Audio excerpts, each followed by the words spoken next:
Hi, in this video I'll be demonstrating how to repair a faulty shower tap washer. Inside here there's a washer and it has gone faulty. This is the symptom. When I turn it on, the water does flow, but it does make this hammer action or this hammer sound.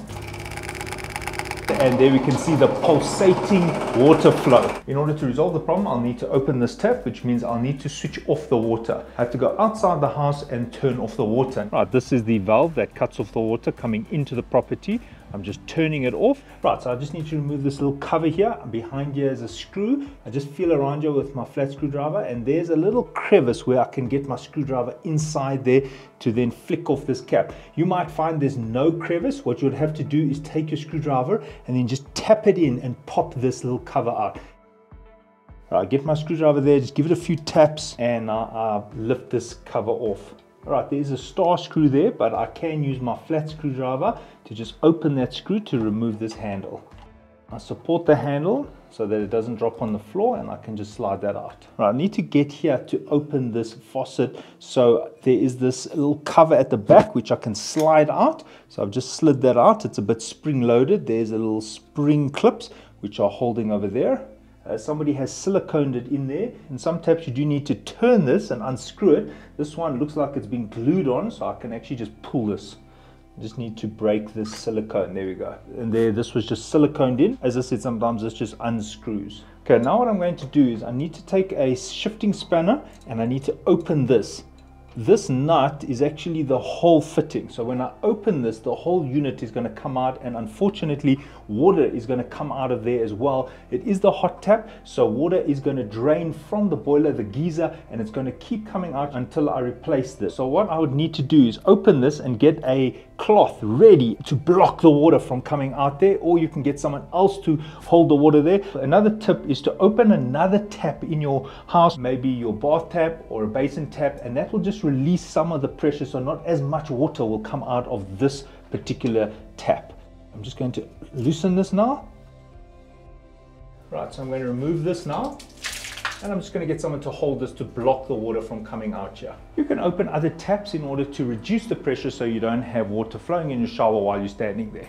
So the problem is this washer, there is a definite groove formed here. It's not supposed to look like that. It's supposed to look more like that. So I need to replace this old washer. Now I need to open this nut. My advice is to use a spanner that grabs the nut on all the edges. If you don't have that small size spanner, yes, you can use a pair of small shifting spanners or a pair of pliers, but just be careful because sometimes these nuts become quite brittle, and when you take a shifting spanner, it might damage the nut and actually snap the side. I'm just taking a spanner. This is a size 8, and I'm unscrewing this. If yours is caked in there, you can take some penetrating oil and just spray on the nut. If you're finding that this nut is very tight and you can't loosen it, you can always take a vice grip or your shifting spanner and just hold the back there and then loosen this nut. It might be a bit more tight towards the end. That is completely normal. It's there so that the nut doesn't just fall off if it does get loose. Now this washer is quite deep inside here, so I'm just taking a screwdriver and I'm just lifting it out, and there is the deformed washer. Now the washer on the right is what it's supposed to look like, and you can see that the old washer is much fatter, much wider, and it has this definite ridge. So I'm now replacing it with this washer. It's difficult to guess the size of the washer without opening the unit, so it's always good practice to have an array of different size washers. Alright, so I can replace this washer. I just seat it in here. If you used any penetrating oil here, make sure you clean this with an alcohol or something similar to remove any of the remnant oil. Just make sure that the washer seats all the way in here, seated nicely, and I'm just tightening this.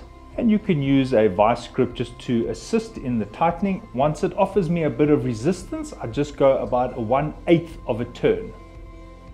I don't allow it to damage the washer, but it's just seating in, and then I stop. I now open this, and I just want to inspect the other seals here. There's a seal over there.